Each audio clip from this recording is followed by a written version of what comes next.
throw it out, bring it around, and then go.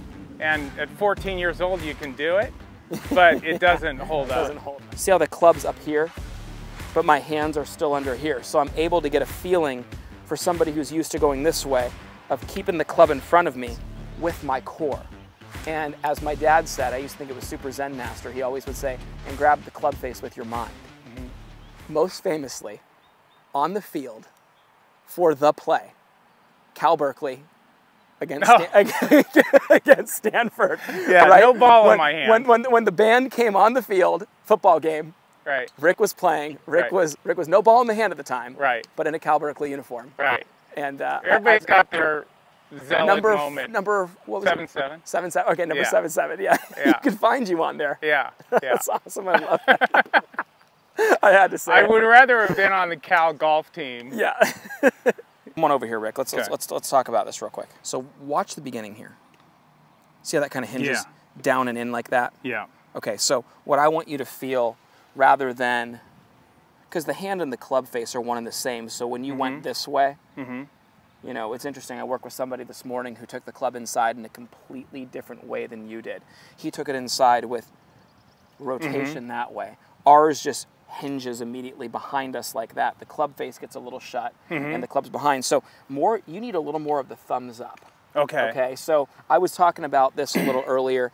Kevin and I were talking about getting heel pads down and thumbs up. That look right there. Yeah. Yeah, okay. Kevin, get down the line from him and film that right there. This is because Rick knows the feeling. You know, that's the feeling.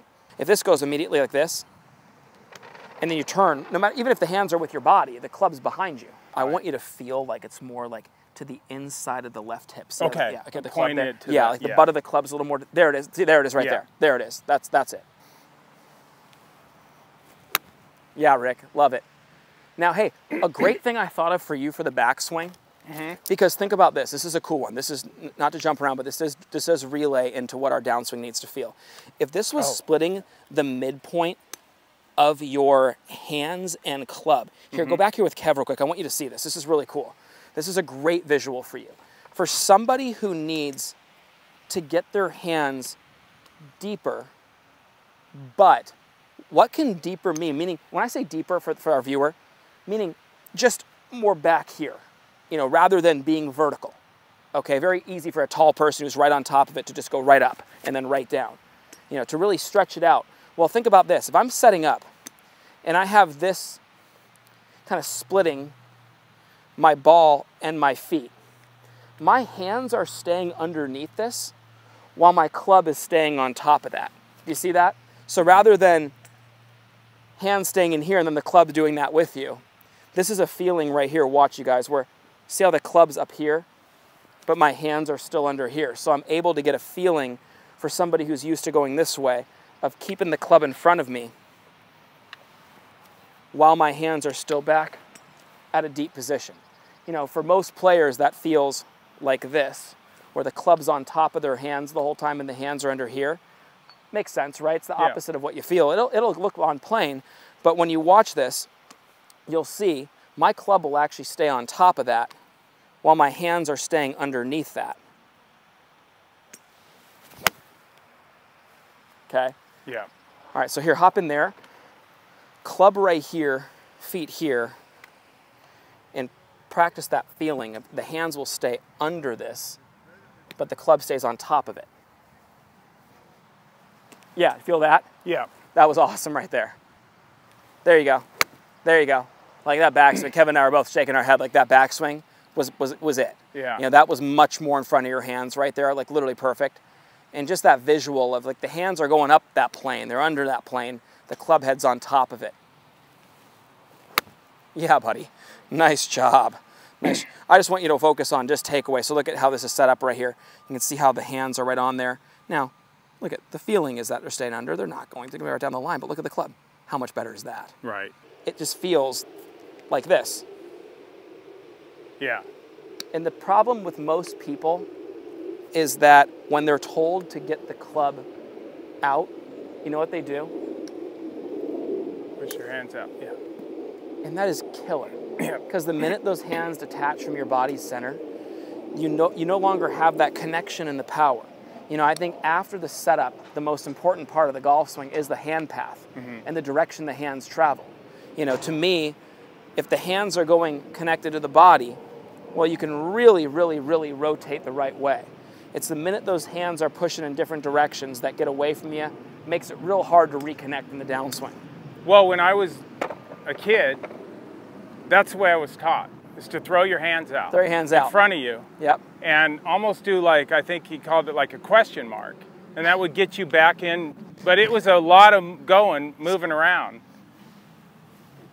Yeah. It's a lot going on No, right there. it was throw it out, bring it around, and then go.